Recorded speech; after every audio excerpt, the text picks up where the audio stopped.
In non-conventional energy sources, let's we talk about the next energy is the energy from the sea.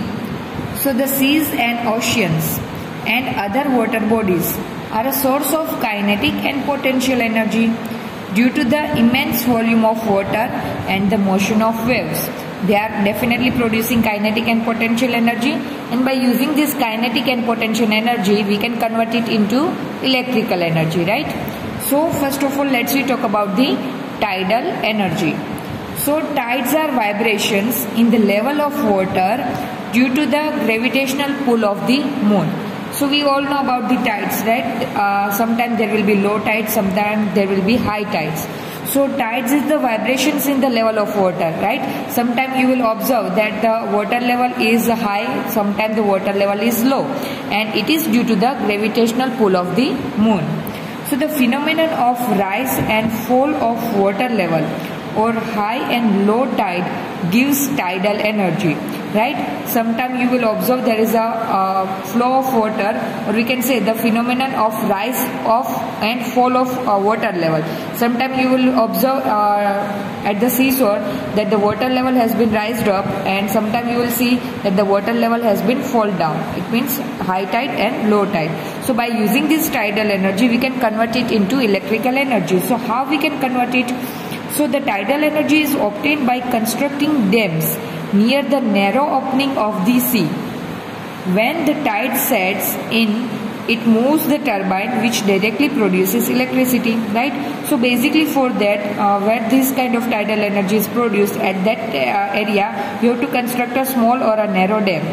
At this dam you have to put a turbine. So due to the tidal energy, what happens? The turbine will start rotating, and the rotation of turbine will gives us electrical energy as it is connected with the generator.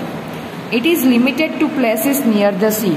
Now the limitation of using tidal energy is you need to find out the special location at which you can construct a narrow dam to use the tidal energy, right? So it is a limited to place near the sea. Next is the wave energy. Next energy which is obtained from the sea that we can use is wave energy. So waves possess a lot of kinetic energy, and that can be harnessed to produce electricity. We all have observed the waves of the oceans or seas, right? So waves are produced by strong winds blowing over the sea. The reason behind production of waves is the blowing winds, right? Limited to places with strong winds, devices have been designed to capture this energy. So wherever you will find out the waves are generating strong waves are there, at that places you can put a turbine which is connected to a generator. So once the turbine will rotate, through the help of generator we can produce the electrical energy. So here wave energy is going to be converted into electrical energy. Next is ocean thermal energy. So it is a very interesting topic. The difference in surface temperatures of water and water at a certain depth in oceans is exploited to harness this form of energy. So basically ocean thermal energy is based on the temperature differences between the surface area and the area at the depth, right? So if you are going to observe, then the sea water will be warmer at the surface area, and at the depth it would be cooler.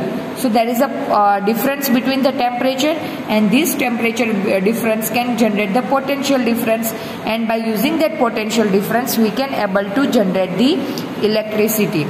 So how we can build this kind of construction?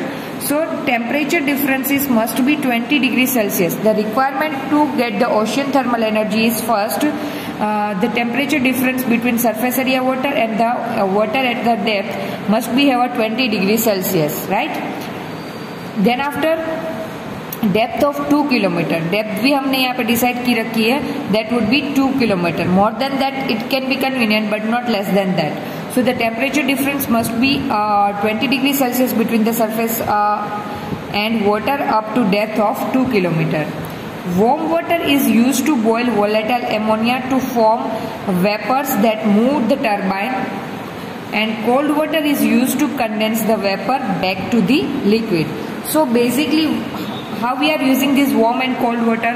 So first of all, the warm water we are using to convert the ammonia into its vapor, right? So first of all, the warm water is passing through the pipeline in which we have having ammonia in the form of liquid. So due to the warm water, the liquid ammonia will be converted into its vapors, right?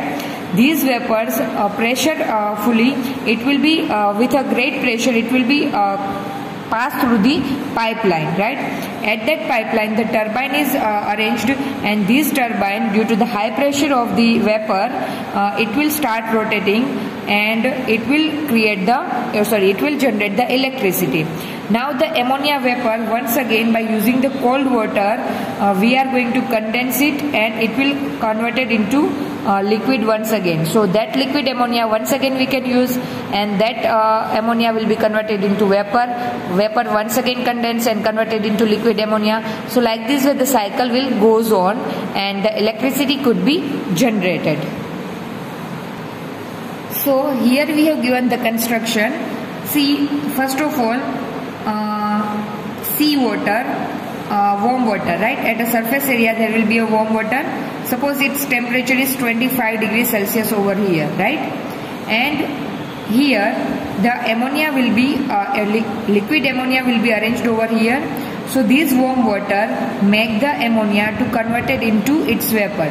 So high pressure ammonia vapor will goes to this way where the turbine is arranged, right? So high pressure ammonia vapor will rotate this turbine, and this ammonia vapor once again goes to the condenser, right? Here at the condenser, the cold water will be passed on, which having a temperature nearby 5 degrees Celsius.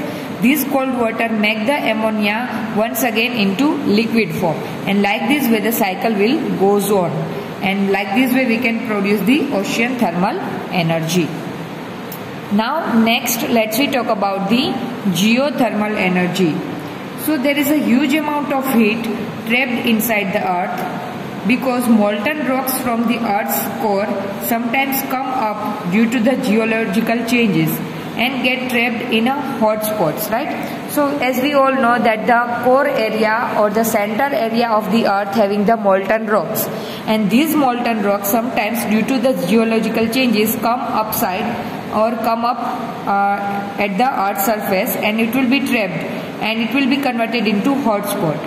Now these hot spots we can use to convert the geothermal energy into electrical energy. So harnessing this heat energy is called geothermal energy. Any underground water present gets heated due to the hot spot and gets converted to steam, which escapes from the surface of the earth as a hot springs, right? So as we know that the molten rocks are trapped inside the rocks, which is considered as the hot spots. So the underground water nearby these hot spots will become warmer. So that warmer water obviously converted into steam, right? And this steam we are using to rotate the turbine, because steam will having the high pressure. So this steam is used to rotate the turbine and generate the electricity, right? So here also just like this way we have to construct a plan, and as per that the geothermal energy can be converted into electrical energy, right? See, these all are the energy which we can observe from the nature is free of course. Nature will not going to be charged anything for it, but the expense to construct this plant, it is very costly, and that is the reason at a few places only we are using these kinds of plant to get the energy from the natural resources.